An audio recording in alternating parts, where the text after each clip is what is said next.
السلام علیکم ورحمۃ اللہ وبرکاتہ۔ سامعین، آؤ عقیدہ سیکھیں، سبق نمبر 24 میں ہم آپ کا استقبال کر رہے ہیں۔ آج کی اس مجلس میں ہم آپ کو یہ بتائیں گے کہ تقدیر پر ایمان کا کیا مطلب ہے۔ ایمان کا چھٹا رکن تقدیر پر ایمان لانا ہے۔ عام طور پر ہم تقدیر کے بارے میں گفتگو نہیں کرتے ہیں، اور تقدیر کے سلسلے میں بال کی کھال نکالنا بھی غلط ہے۔ طبرانی کی روایت ہے کہ آپ صلی اللہ علیہ وسلم نے فرمایا، جب تقدیر کے تعلق سے بات ہو تو چپ ہو جاؤ، خاموش ہو جاؤ۔ ترمذی کے روایت کے مطابق حضرت ابو ہریرہ رضی اللہ تعالیٰ عنہ فرماتے ہیں کہ ہم ایک مرتبہ تقدیر کے بارے میں بات کر رہے تھے، اتنے میں رسول اللہ صلی اللہ علیہ وسلم ہمارے پاس تشریف لائے۔ ہماری باتیں سن کر ناراض ہو گئے، آپ کا چہرہ لال ہو گیا اور کہا، کیا تم کو اسی کا حکم دیا گیا ہے؟ اگلے لوگ تقدیر پر جھگڑنے سے ہلاک ہو گئے۔ میں تمہیں سختی سے منع کرتا ہوں کہ تم اس کے بارے میں کبھی اختلاف نہ کرو۔ اور ابن ماجہ میں ہے کہ آپ صلی اللہ علیہ وسلم نے فرمایا، تم جب تک تقدیر کے اچھے یا برے ہونے پر ایمان نہیں لاؤ گے، تمہارا ایمان مکمل نہیں ہو سکتا۔ دیکھا سامعین آپ نے کہ اس کے بارے میں اختلاف کرنے سے نقصان ہوتا ہے، لیکن سرے سے اسے چھوڑ دینا بھی غلط ہے۔ اگر تقدیر کو جانا ہی نہ جائے تو پھر اس پر ایمان لانا مشکل ہو جاتا ہے۔ تقدیر کا مطلب ہے اس بات پر ایمان لانا کہ جو کچھ ہونے والا ہے اسے اللہ نے لوح محفوظ میں لکھ رکھا ہے، اور جو فیصلے اس نے کر دیے ہیں اس میں کوئی تبدیلی ہونے والی نہیں ہے۔ ساری کائنات اسی کی مخلوق ہے، سب کچھ اسی کی مشیت کے مطابق ہی چل رہا ہے۔ مختلف صحیح احادیث کے اندر اس بات کی وضاحت آئی ہے کہ ایک انسان نیکی کرتا رہتا ہے یہاں تک کہ اس کے اور جنت کے درمیان صرف ایک ہاتھ کا فاصلہ رہ جاتا ہے، پھر اس پر اس کی تقدیر غالب آ جاتی ہے اور گناہوں کے کاموں میں لگ جاتا ہے اور وہ جہنمیوں میں سے ہو جاتا ہے۔ اسی طرح ایک بندہ گناہ کا کام کرتا رہتا ہے یہاں تک کہ اس کے اور جہنم کے درمیان صرف ایک ہاتھ کا فاصلہ رہ جاتا ہے، پھر اس پر تقدیر غالب آ جاتی ہے اور وہ نیک کام کرنے لگتا ہے یہاں تک کہ جنتیوں میں وہ ہو جاتا ہے۔ اس قسم کی احادیث سے بالعموم لوگ دھوکہ کھا جاتے ہیں اور سمجھ لیتے ہیں کہ تب عمل کا فائدہ ہی کیا رہا۔ ان کو لگتا ہے کہ جب سب کچھ اللہ کی لکھی ہوئی تقدیر کے مطابق ہوتا ہے تو پھر انسان تو مجبور ہے، وہ چاہے کچھ بھی کر لے گا، ہوگا وہی جو لکھا ہوا ہے۔ وہیں کچھ لوگ اس کے بالکل بالخلاف یہ سوچتے ہیں کہ یہ تقدیر کوئی چیز نہیں بلکہ انسان آزاد ہے، جو چاہے گا وہی ہوگا۔ اس موقع پر ایک اہم بات یاد رکھنے کی ضرورت ہے، وہ بات یہ کہ اللہ تبارک و تعالیٰ کو مستقبل کا مکمل علم ہے۔ اللہ تعالیٰ نے اپنے اسی علم کے ذریعے لکھ کر رکھا ہے کہ انسان کہاں پیدا ہوگا، کیا عمل کرے گا، کیا کمائے گا، کیا کھائے گا، کہاں مرے گا، کب مرے گا۔ سب کچھ اللہ تبارک و تعالیٰ کو پہلے سے معلوم ہے، وہ لکھ کر رکھا ہے۔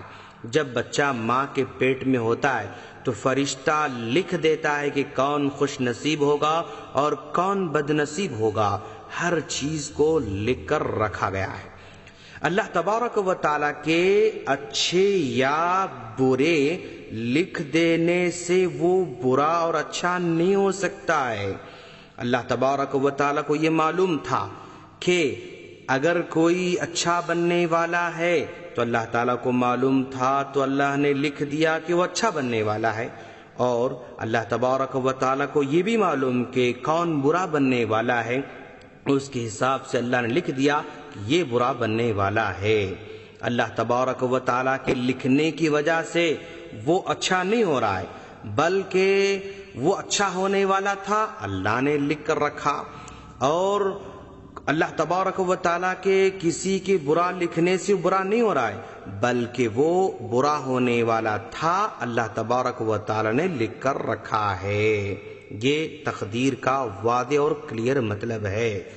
انسان کو اس کے علاوہ چند چیزوں میں اختیار نہیں ہے، جیسے وہ کب پیدا ہوگا، وہ کہاں پیدا ہوگا، وہ کب مرے گا، وہ گورا ہوگا یا کالا ہوگا، لمبا ہوگا یا پست قد ہوگا۔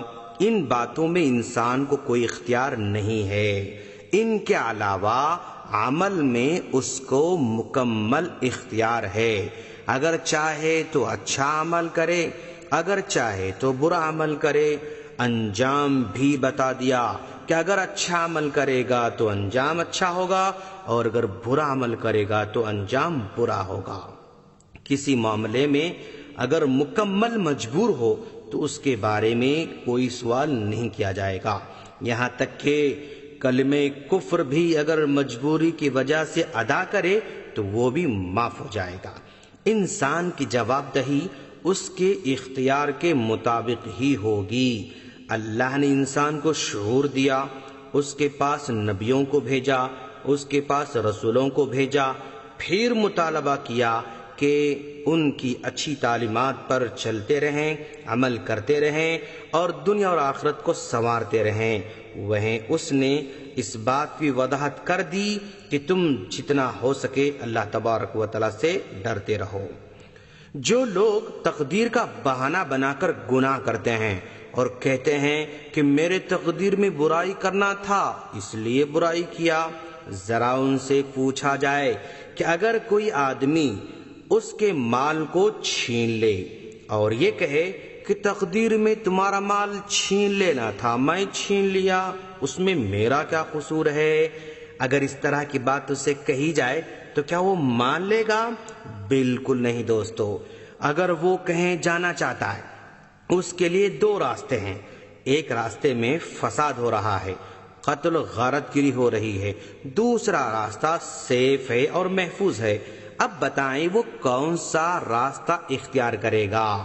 کیا وہ تقدیر کا بہانہ بنا کر فساد والے راستے پر چل پڑتا ہے یا محفوظ راستے پر چل پڑتا ہے؟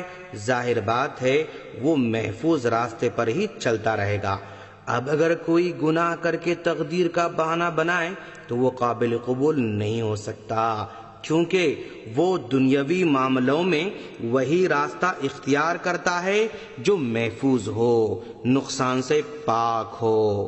کوئی بھی یہ نہیں کہتا کہ میری تقدیر میں زہر کھانا لکھا ہے میں زہر کھا رہا ہوں، میری تقدیر میں چھت سے کودنا لکھا ہوا اس لیے کود جا رہا ہوں۔ یہاں ان کاموں سے بچا ہوا رہتا ہے، کیونکہ اس کو معلوم ہے کہ زہر پی لے گا تو مر جائے گا، چھت سے کود جائے گا تو زخمی ہوگا یا مر جائے گا، اس لیے بچتا رہتا ہے۔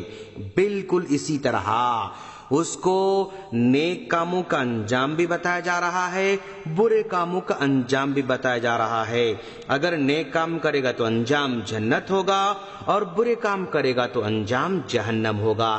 اس لیے آدمی کی عقل مندی اسی میں ہے کہ برے کاموں سے بچتا رہے، نیک کاموں کے راستے پر چلتا رہے۔